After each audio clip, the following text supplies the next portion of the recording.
19-year-old Chicago teen Kenneka Jenkins attended a hotel birthday party with 3 of her friends to celebrate her new employment at a nursing home. She is later seen stumbling through the corridors of the Crowne Plaza Hotel alone in the early morning hours of September 9, 2017. She is tragically found dead 20 hours later inside of the hotel's restaurant freezer. Kenneka Jenkins' death would become a viral case that will grip the nation, with many forming their own theories about what happened to her. Was this an accident, or was this murder?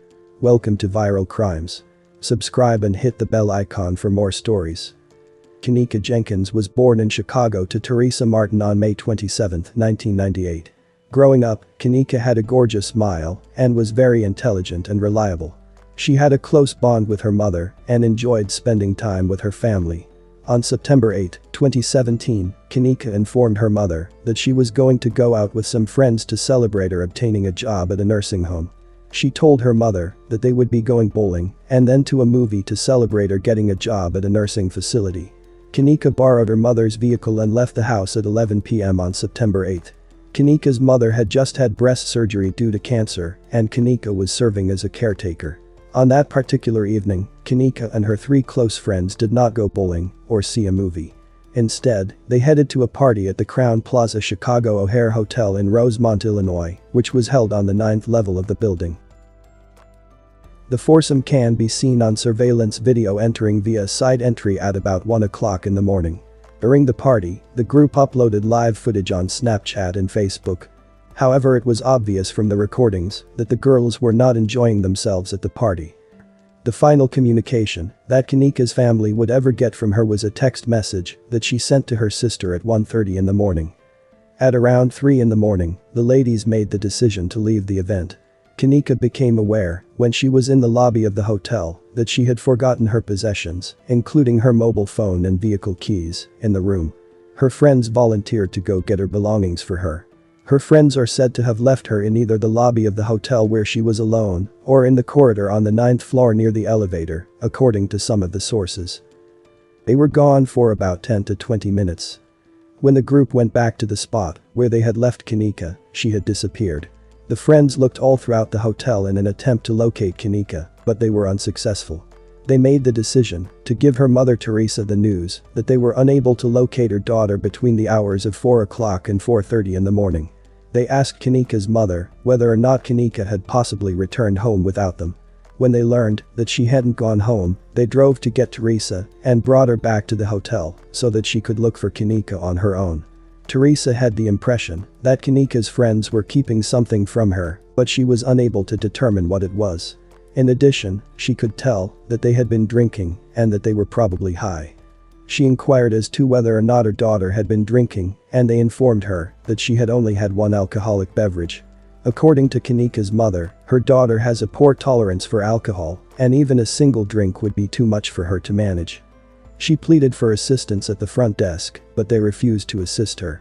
She requested to see the surveillance footage, or for their security officer to look at the security footage in order to discover where her daughter had gone. However, they informed her that only the police were authorized to view the recordings. She was desperate to find out where her daughter was.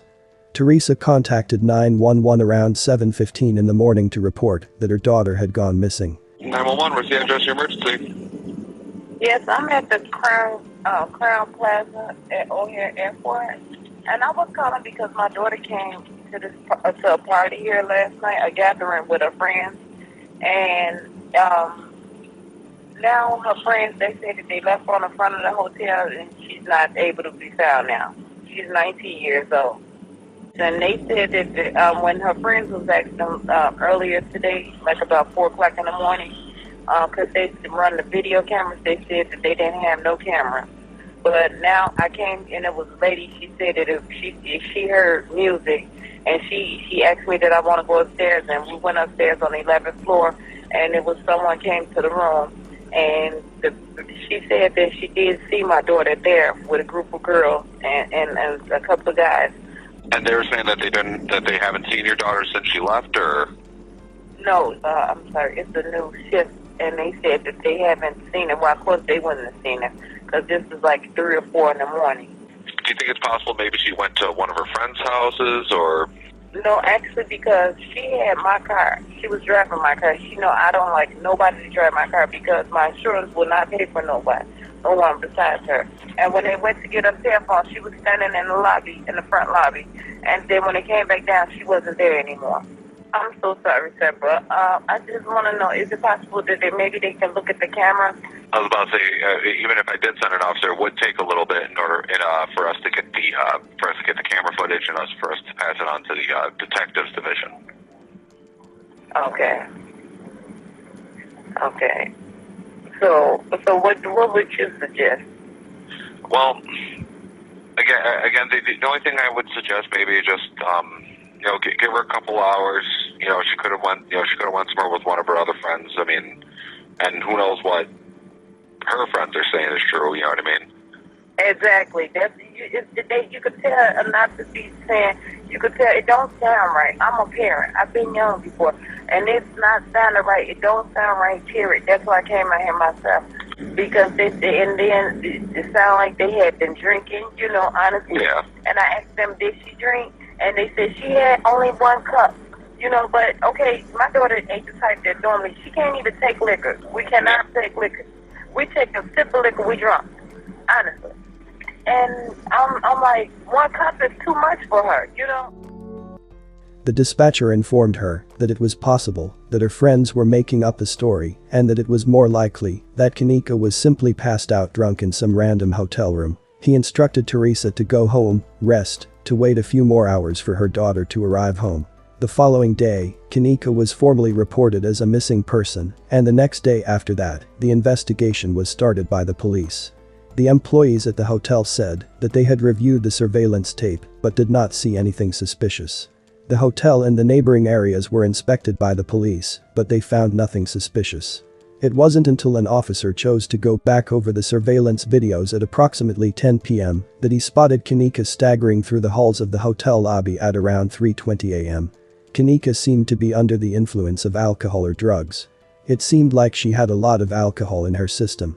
She seemed to be confused as she continued to run into walls. After this, the authorities sent a second team to search for her and trace the steps that she had taken most recently. After taking the elevator to a lower level of the hotel, where she exited the elevator and tripped along the corridor, Kenneka had gotten herself into the elevator. The recordings show her going upstairs and then into another corridor. At one point, she can be seen heading into the men's restroom.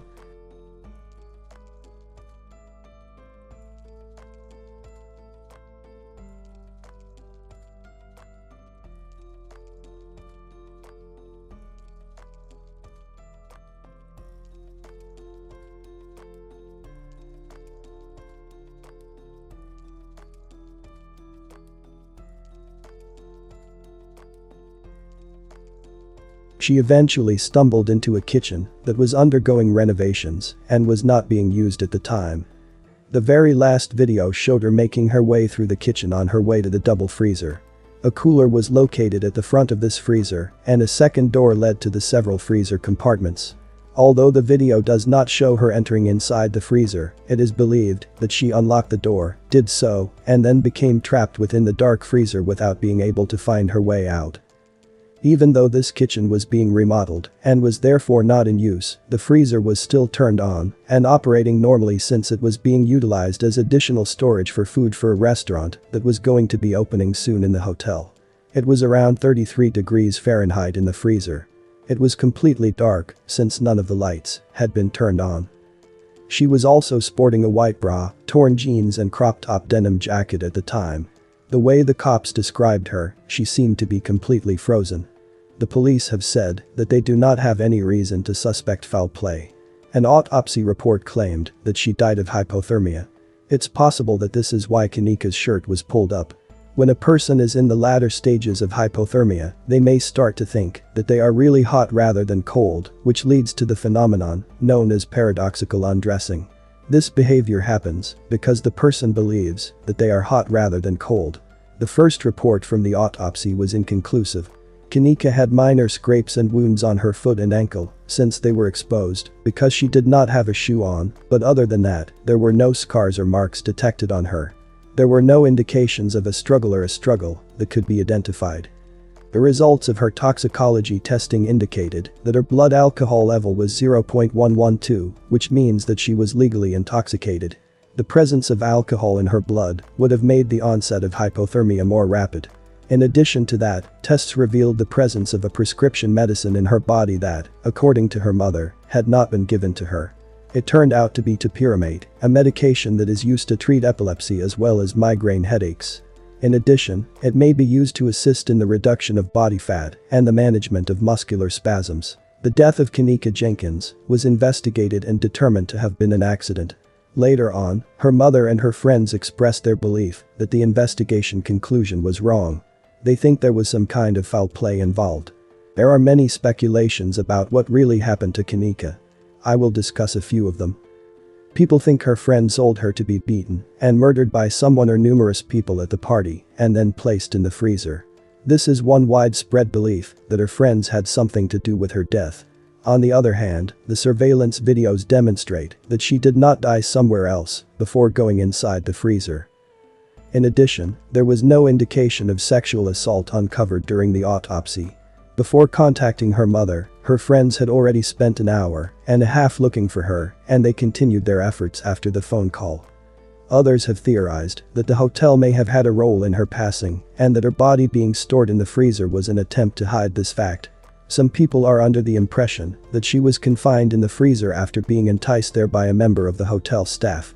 Some people believe that she was murdered away from the camera, then placed in a black trash bag and placed in the freezer to make it seem as if she went into the freezer of her own will. The fact that they removed garbage at such a late hour raises eyebrows among some people. Because the party that was being hosted at the hotel was booked using stolen credit cards and there was underage drinking and the usage of illicit narcotics present, many feel the hotel could have an incentive to cover up whatever happened to her. The hotel was informed about the party since a noise complaint was filed, yet they did nothing to put a stop to it. Many individuals are under the impression that the hotel attempted to cover up the facts surrounding Kenneka's death in order to avoid legal problems stemming from the fact that they hosted an unlawful party at their establishment.